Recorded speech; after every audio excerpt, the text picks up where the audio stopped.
Good day, class. Today we are going to have accounting for materials. Now, what have we known so far? We have known so far the journal entries for the materials. Like in the purchase of materials, you debit materials, credit accounts payable, or cash. When you um, issue materials to production, for the direct materials, the debit is work in process credit materials. Incidentally, if you have issued in and indirect materials as well, you debit factory overhead. Then the return of excess material is the reverse of the entry for the issuance, and then the payment to the supplier will be, of course, a debit to the liability and a credit to cash. The return to vendor will have a reduction in the materials and the reduction to the accounts payable, debit accounts payable, credit materials. So that is what we know so far. Okay, so additionally, what you have to know right now will be on the control documents that are used in each of these entries. So when you purchase materials, you have to need the basis for the purchase, and that basis is the purchase requisition.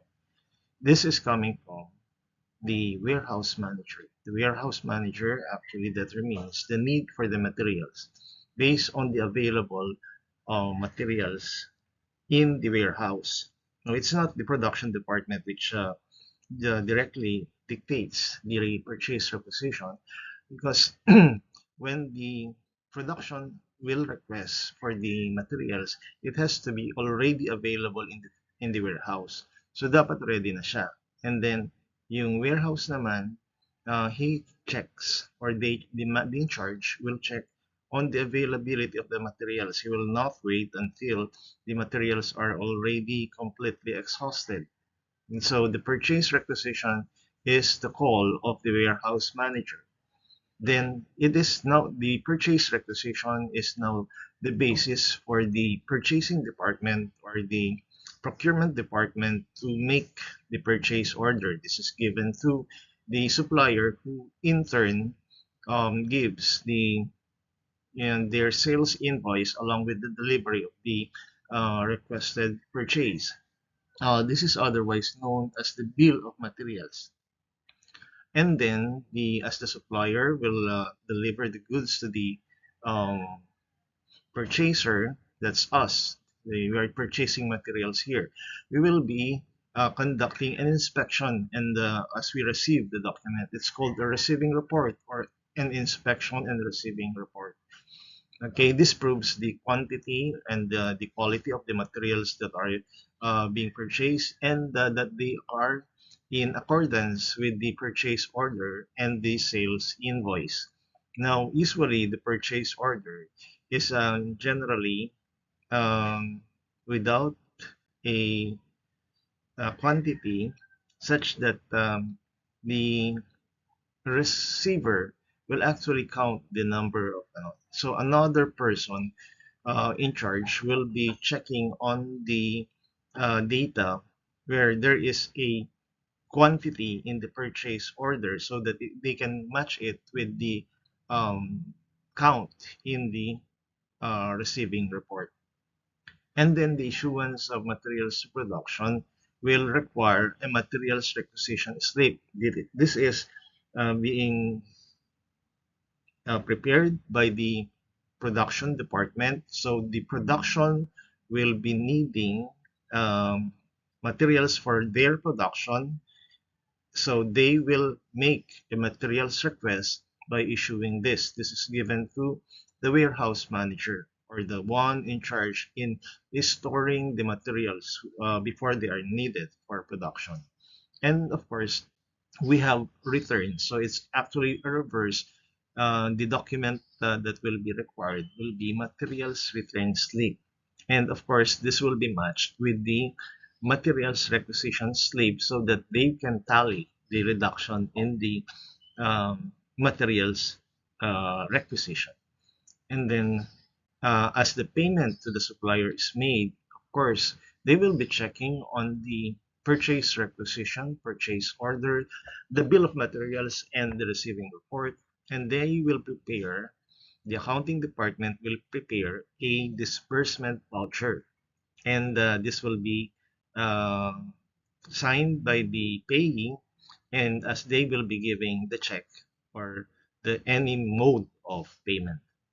And then the return of materials to vendor will require a debit memo issued by us and a credit memo which is given by the supplier, and a delivery receipt which is uh, uh, um, as we have delivered the materials to back to the vendor.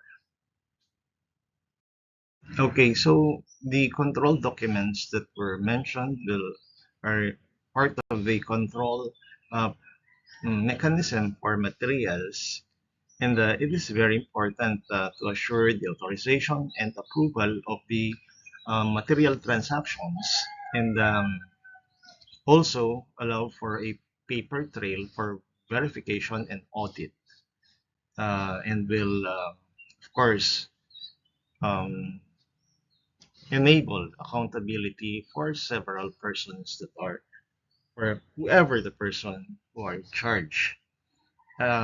For controlling materials, it is also very important to know when to purchase. This is in order to minimize costs and assure availability.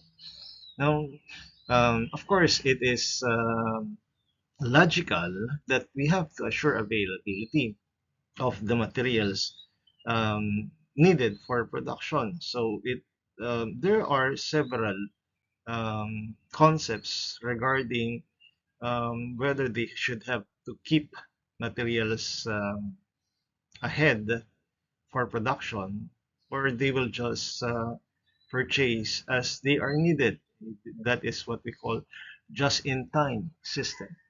But in many cases, the just-in-time system is not applicable, and therefore you would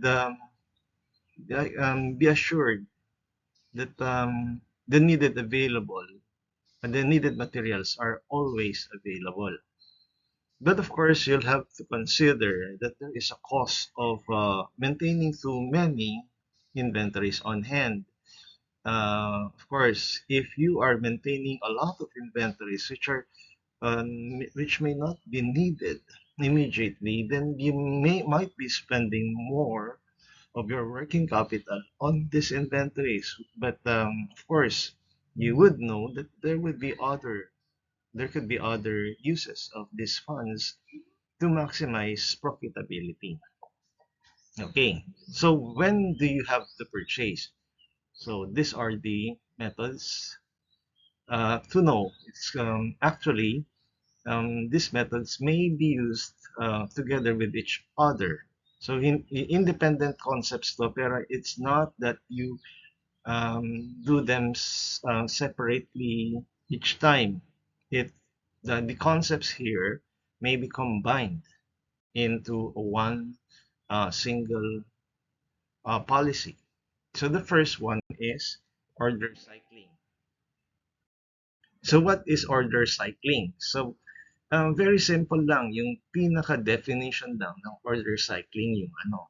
Well, order cycling actually doesn't make sense independently, but as I will show later on, this is this should be done. This concept is done together with the other concepts that are flashed a while ago. Order cycling simply means that replenishment is made on a cycle, a fixed regular interval such as weekly, bi-weekly, monthly. And the order quantity depends on the level at the time of review. So nag-review ka, konti na lang.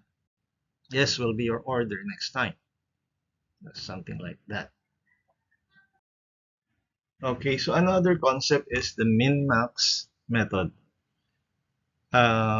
It is a control technique where stock levels are monitored continuously or periodically. So basically, it borrows the order cycling concept. And replenishment orders are placed whenever inventory falls to a set minimum level. So pag 100 yung nakaset ng minimum level, nag-count ka 150 pa lang, or visually, makikita mo 150 yung inventory mo, 100 yung minimum level mo, wag ka mo nang mag-order. Pag na-reach na somewhere close to the 100 level, perhaps at 110, policy mo is mag-order ka na. Or 90, policy mo mag-order ka na. Something like that. It depends exactly on the execution or the implementation of the company. But that is the concept where it is set to a minimum level. If it falls below or somewhere close to the minimum level, then that is where you will make the order. And then the order quantity usually brings inventory back to the maximum level. So pag na-reach na yung 100 na minimum level, tapos ang maximum inventory na sinet mo is 500, then you will order 400 so that you will reach the maximum level. The Next, the two-bin system is a simple visual inventory control method where a stock of an item is divided into two separate bins or compartments, lalagyan, na pag tinignan mo, ubos na yung isa, dun, mag-order ka na. Okay? The two-bin system is a concept that could be varied. It's not exactly two-bin system lang. It could be five-bin system. Basta the concept is named as a two-bin system. The concept is just that there is visual inventory control method. Kapag ubos na yung isa or dalawa or tatlo or apat, that will indicate the timing of your purchase so that as you replenish it, the empty bins will be filled up. Okay, eto naman, ABC plan. Ang ibig sabihin lang ng ABC plan, okay, let me read. A method of categorizing inventory items based on their relative importance, usually measured in terms of annual consumption value. So, eto yung value of the inventory. Siyempre, tignan mo, yung highest value, well, kailangan highest control din ang kailangan. So, frequently yung review mo dahil kailangan kung mag-order ka man, huwag mong masyadong damihan. Siyempre, the more quantity you order, the higher your average inventory is. And that will be, again, costly for the company. So, if the value is higher, konti-konti lang yung pag-order mo at of course, to be able to assure that there is always an availability, review or frequent review is necessary.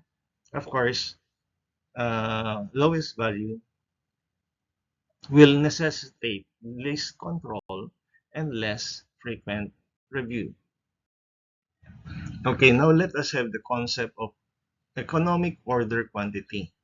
The concept of economic order quantity is finding the balance between minimizing the ordering cost and the carrying cost. Ano nga ba yung mga ordering cost? Ito yung mga cost na nag-a-add up kung nag-order ka.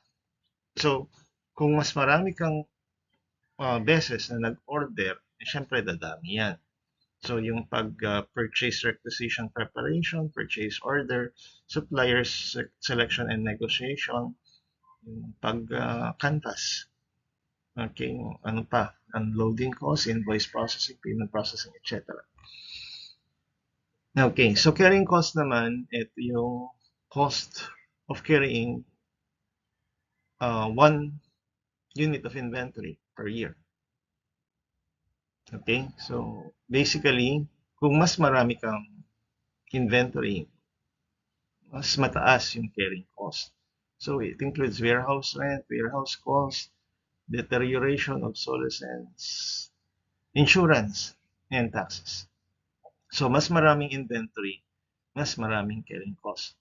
So titignan mo raw yung balance kasi so ibig sabihin nun, if the ordering cost or the cost per order ay masyadong mataas, damihan mo yung order mo para less frequent yung pag-order mo. Kasi kada mataas yung cost kada mag-order ka. Okay, and then on the carrying cost naman, it's the carrying cost per unit. If it's higher, then you should order less. Okay, so less quantity. So para less quantity, you'll have to order more frequently. So the intention of ordering and carrying costs are the opposite. So you'll have to find the balance in yung concept ng economic order quantity. In applying the economic order quantity, you'll just have to apply this formula.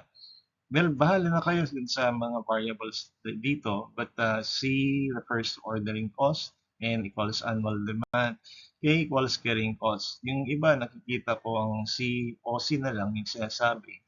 Ordering cost, so 2OC times AD over CC. That's the square root of that value. Okay, so applying that formula, pause this video and then compute for the answer. So the amount would be 500 units.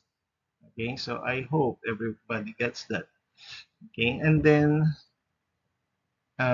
we'll have to take note also that sometimes the carrying cost per unit is not given. Okay, so sometimes 100 sinasabi yung value of the inventory and then yung percentage of carrying cost. So just take note that mostly carrying cost nakadepende sa how high the value of the inventory is. So kung mas mahal yung inventory, mas malaki yung carrying cost per unit generally.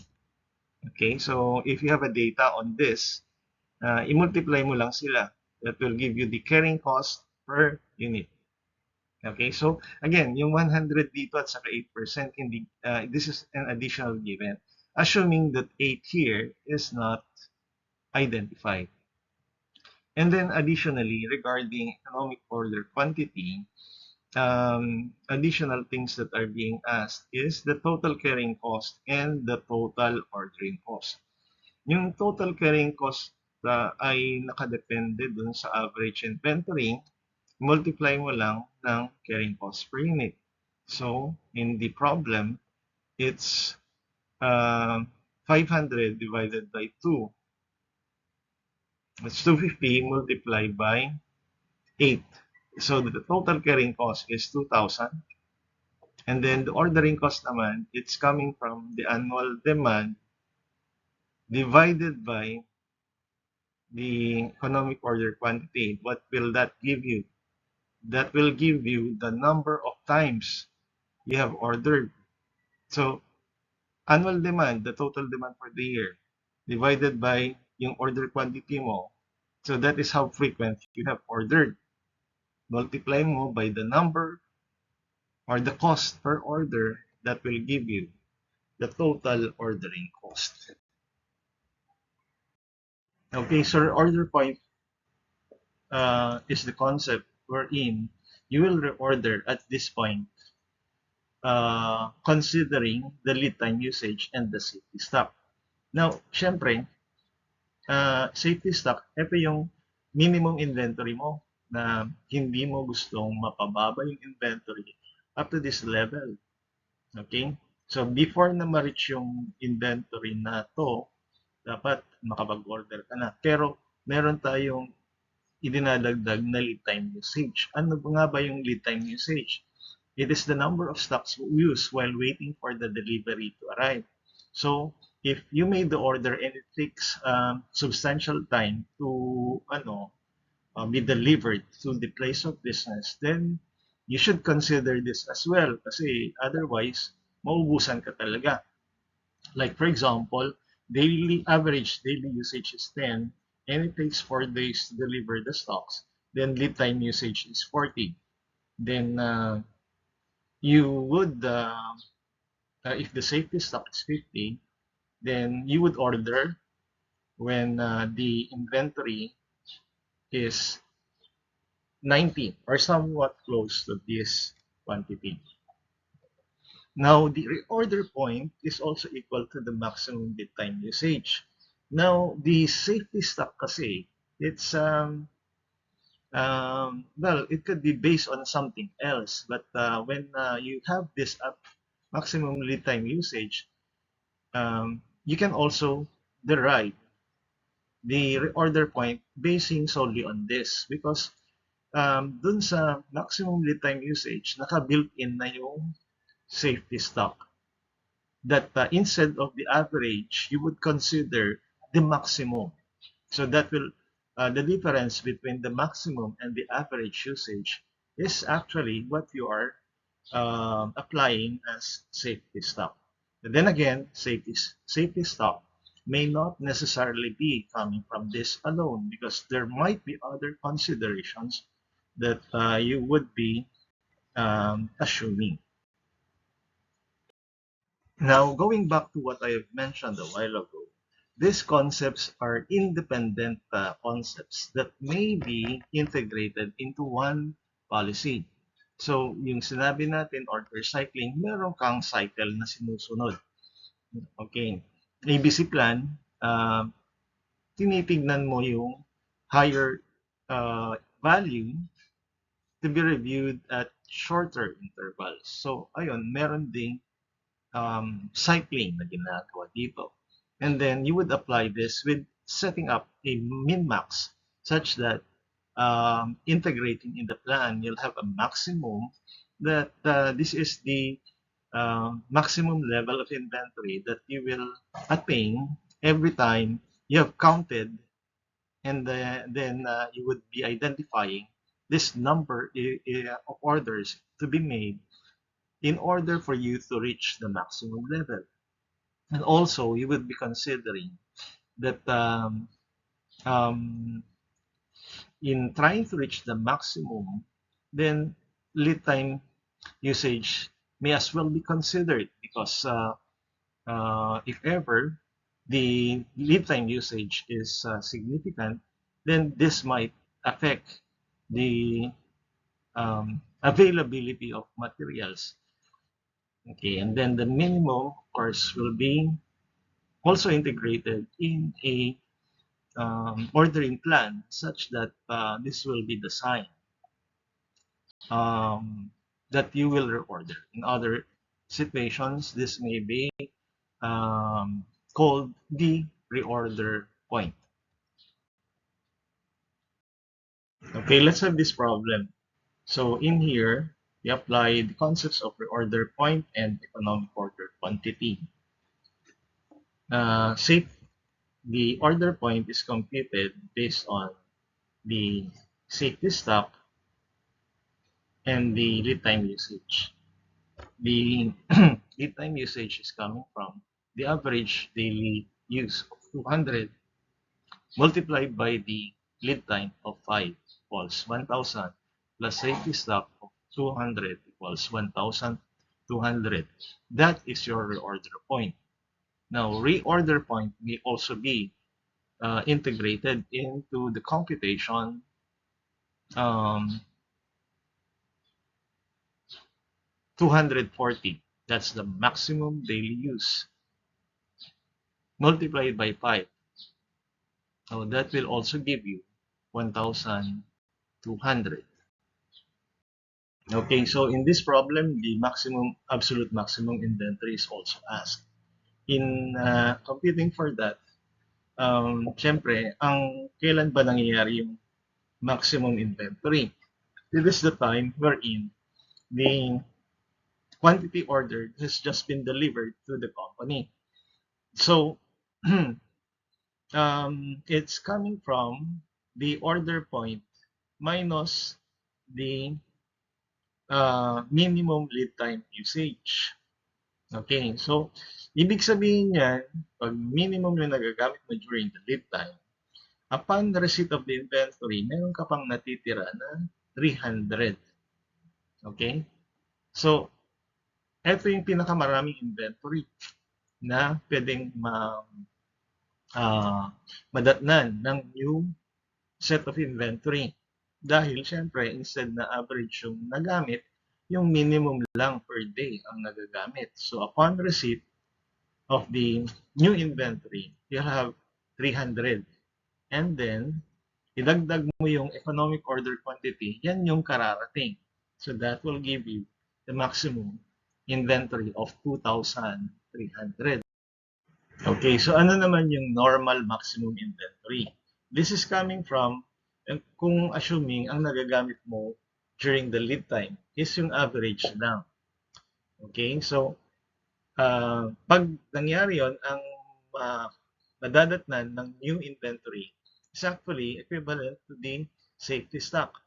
Kasi ang reorder point ay syempre idagdag mo yung safety stock.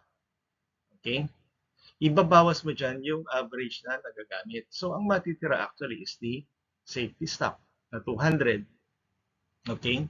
Now, pagdating ng inventory, syempre, yan, 200 yung nadatnan. And so, 2,200 yung magiging pinaka-maximum na inventory. Now, take note that, ayan, yan yung other computation. It's actually idagdag mo yung safety stock dun sa economic order quantity. That's the normal maximum. Okay, so yung next question is cost of carrying an inventory unit per year. Okay, so given na yung EOQ, ang carrying cost per unit, yun, nasa baba ng equation. So, substitute mo lang yung mga given. Yan. So, ang unknown is the carrying cost per unit. And so, ayun, yung computation will be ganyan. The transpose mo, 2 million divided by 4 million, that will be 5. That will be the carrying cost per unit. Okay, so for the average inventory naman, it can be computed using this formula. Yung order quantity, which exists in your beginning and in your ending inventory, I mean your maximum inventory, divided by 2, that will be 1,000. Yan mo yung safety stock. 200, your average will be 1,200. Pwede rin na yung computation is yung minimum inventory, which is equal to your safety stock, na 200. Then, plus mo yung maximum inventory, normal maximum na 2,200. That will be 2,400 divided by 2.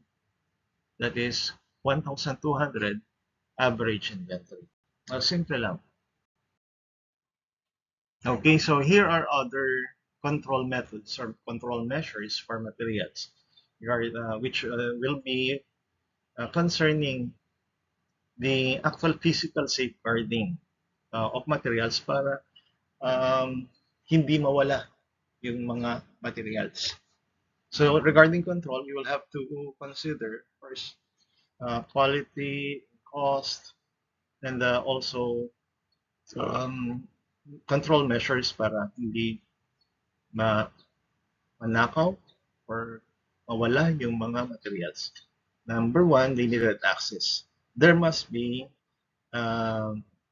only definite accountable person in charge of the materials. Although kung merong transition, of course, the proper turnover should be in place. Okay? Then, segregation of duties. So, iba yung nagre-record, iba yung custodian para hindi maitago kung meron mang malversation or a misappropriation of the inventories. Then accuracy and recording, of course, together with the control documents, this will help in the physical safeguarding of the materials. Then, of course, take note of this control personnel and departments and the documents that are prepared from them by them. The purchasing department is responsible for making the purchase at the list cost or list price at the best quality. So, yun, kakanvas sila dapat. And then, the procedures should be, or the policies on canvassing should be placed. And in some major expenditures, maybe the board of directors may, or higher level management may be asked for some authorization regarding some major purchases. Okay, so the main document that is prepared by the purchasing department is the purchase order. The receiving department is in charge with verifying the quantity and the quality of the um, inventory that is received. And of course, the receiving report is the main document that they are preparing. Storekeeper is in charge with the physical safety and availability of the materials. So, kailangan always available pag kailangan yung mga materials for production. And they will make the purchase requisition whenever the need for additional materials is in order. Then the production department is, of course, in charge with making the production, and therefore they have to do it in the most efficient way. So dapat uh, less yung spoilage, less yung material wastage in their production. And they will be requesting the materials as they need it, and they will prepare the materials requisition. Okay, now let us have the cost flow. So this is actually also a part of your um, accounting 101, supposed to be. I guess hindi natin naabot to. But then this is just simple. We have different methods in accounting for the issuance of the materials. Bakit nangyayari to? Nangyayari to generally kasi iba-iba yung mga presyo ng mga binili mo materials. Okay? Well, kung hindi iba-iba yung presyo, then you would not concern this. Okay? So, nangyayari lang to kung iba-iba. Now, first in, first out method is the method wherein which follows the actual physical flow. So, pag merong um, issuance of materials, you will first consider the materials that were first purchased. Yung cost nun, nung naunang nabili, yun yung gagamitin mo. Okay? The number 2 is last in, first out. Ibig sabihin nito, pag merong lumabas or merong nagamit na materials, manggagaling sa latest prices. Okay? In concept, this is being taught, pero in actual practice, this is not being done. This is disallowed under generally accepted accounting principles. Hindi pwede to. Kasi ultimately, magiging obsolete yung mga prices ng inventory on record. Ganun. And it doesn't follow the normal physical flow of the inventory. Okay? Pero just for comparison, we'll just be applying this. Then, moving average, of course, this is, okay, in general, this is average method. Moving average ang ginagamit para sa perpetual inventory system. Weighted average pag periodic. moving average, perpetual, weighted average, periodic. Example, madali lang i-apply or maintindihan kung merong given problem. So, your beginning inventory is 1,000 at the price of 20. So take note that what we are seeing here is the materials ledger card. You have a column for the receipt, issued, and balance. The beginning balance is uh, first posted here. Then, merong issuance of 500. In this case, um, walang masyadong issue dito dahil only one group in is available. So the unit price is 20. Okay? Kasi okay lang. Isa lang naman yung available na unit price.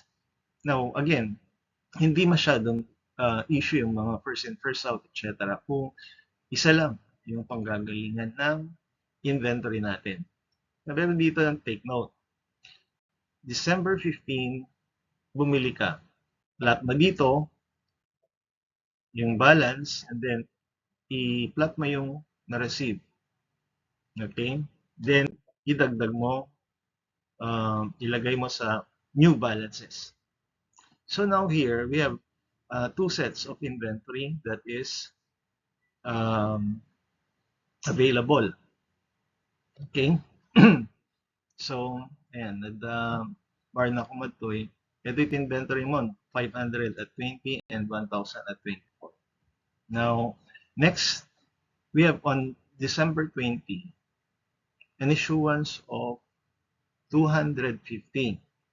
Question, what is the cost of this 250? Plot natin, manggagaling sa first purchase. Now, plot natin yung new balances.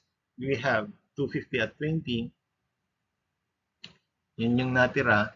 And then, intact pa yung 1,000. Next, on December 26, merong again issuance of 500 dahil 250 na lang yung natira from the first. Yun na lang yung pwede nating i-issue. The remaining 250, since 500 yung na-issue natin, has a cost of 24. Ayan, yan yung cost ng another 250. So, plotting the balance, this is the balance left is only from the second group of inventory, 750 at 24. Then, December 28, merong issuance or merong purchase of 500, dagdag mo lang ulit. Okay, that will be your balance, new balance. And then, merong again issuance of 500 on December 13. So, plot natin, ang cost niya ay 24. So, ang natira, 250 coming from the group na 24 yung cost, 500 from the cost na 26. Okay, so now the questions will be regarding this would be number one,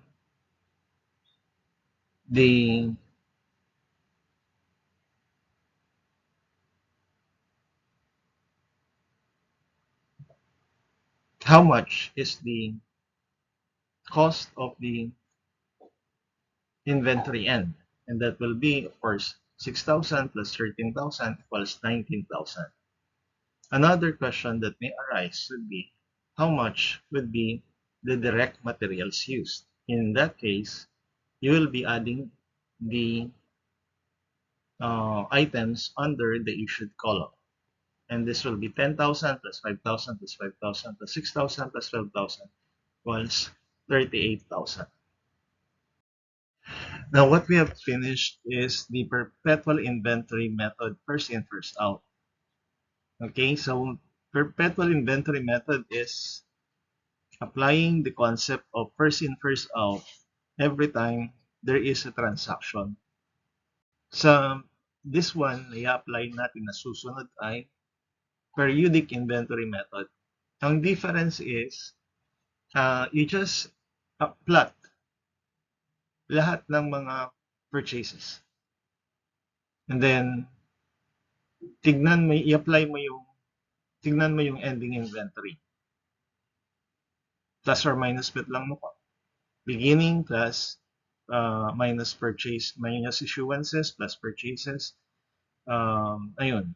So, in this case, yan. 1,000 yung beginning, nag-issue ng 500, so minus 500. Nag-purchase ng 1,000, so minus 1,000, etc. Your ending inventory is 750. Okay? Now, in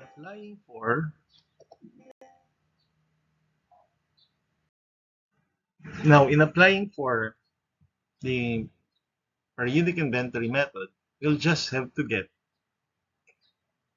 the ending inventory coming from the last purchases. Okay, so 500 yung last purchase. That's on December 28. Ang cost nun ay 26. Okay, so total na inventory mo ending is 715. Yung 250 naman ay manggagaling sa purchase on the immediately the last following purchase. And that is the purchase on December 15 na merong cost of 24. So that will be 6,000. Okay, so that will be a total of 19,000. Now take note that this first in, first out applying the periodic inventory method will be the same amount as the first in, first out applying the perpetual inventory method. Parehas silang 19,000. So, pwede rin na in multiple choice problems requiring no solution, instead of applying the periodic inventory method, instead of applying the perpetual inventory method, you may use the periodic inventory method in the computation. Okay, so ito naman yung last in first out method just for illustration. Again, this is not allowed under generally accepted accounting principles. Okay, so una meron kang 1,000 na inventory. Nag-issue ka ng 500, walang problema. 20 yung unit price. Okay, bawas mo, you have balance of 500 at 20. Bumili ka 1,000 at 24. Balance ay dalawang grupo na, 500 at 20 and 1,000 at 24. Then next, meron kang in-issue na 250 on December 20. Ang cost nito ngayon ay manggagaling sa last purchase. Okay? Last in, first out. So, 24 ang gagamitin. So, ang matitira, 524 and 700 at 520 and 724. And then, 26 merong issuance ulit. Manggagaling ulit from the last purchase. Ang balance, yan. Okay? And then, next, merong binili na 500. So, dalawang grupo na ulit. Tatlong grupo. We have 520, 224, and 526. And then finally, meron kang issuance on December 30, manggagaling sa last group. So, ang natira ay 520 at 250 at 24. Adding that will give you the ending inventory of 16,000. 10,000 plus 6,000 equals 16,000. Okay, so last time, yung first in, first out, periodic at perpetual, parehas yung na-compute natin. For last in, first out, hindi parehas yan. Perpetual kanina, ang na-compute natin na ending inventory is 16,000. Ang periodic naman, parehas din ng ang kanina, tingnan mo lang as one. Lahat na yung ending balance na 750, i-apply mo yung last in, first out concept. So, tignan mo, from the beginning balance, o sapat yan. Diyan lahat manggagaling yung ending inventory natin. Applying last in, first out. So, that is 750 at 20 equals 15,000, which is different from the last in, first out perpetual inventory method. Okay, now this is the moving average method. Okay, so moving average, every time na merong purchase, compute ka na kaagad ulit ng new average. So in this case, there's an issuance of, there's a beginning balance of 1,000, nag-issue ng 500, natira 520. Bumili ng 1,000 at 24, okay, idagdag mo, magiging new quantity is 1,500, and the new amount is 34,000. Divide mo yung 34,000 by 1,500, you have the average of 22.67. Then, pag merong purchase, yan yung, pag merong issuance, yan yung gagamitin natin. Okay, so 20, merong issuance of 250, 22.67 ang nagamit. So, we have here the ending balance now as of December 20. And then, December 26, merong issuance of 500. Hindi naman nabago yung price. So, yan pa rin. Natira 750. Then, on 28, merong another purchase. Dagdag mo, pagsamahin yung dalawang quantity, that will be 1,250. Pagsamahin yung cost, 17,000 plus 13,000 equals 30,000. Then 30,000 divided by 1,250, the new unit price is 24. And then, December 30, yan yung gagamitin mo na unit price. Okay? Then, matira, 750 at 24 equals 18,000. For weighted average, this is the periodic inventory method. Just plot all of the purchases and the beginning balance. Get the total 57,000, 2,500 units. This is the available for use. The average price is 22.8. So, minsanan yung pag-average. Not every time there is a purchase and there is an issuance. Sa perpetual, ganun. Sa periodic, minsanan. And so, the ending inventory will have the same unit cost as the issuance of direct materials. And therefore, yan, 22.8 yung ending inventory, multiply mo by 750, yun namang direct equals 17,100, yun namang used. Okay, yung difference between available for use and the ending inventory, this is the direct materials used. Multiplied by 22.8 equals 39,900.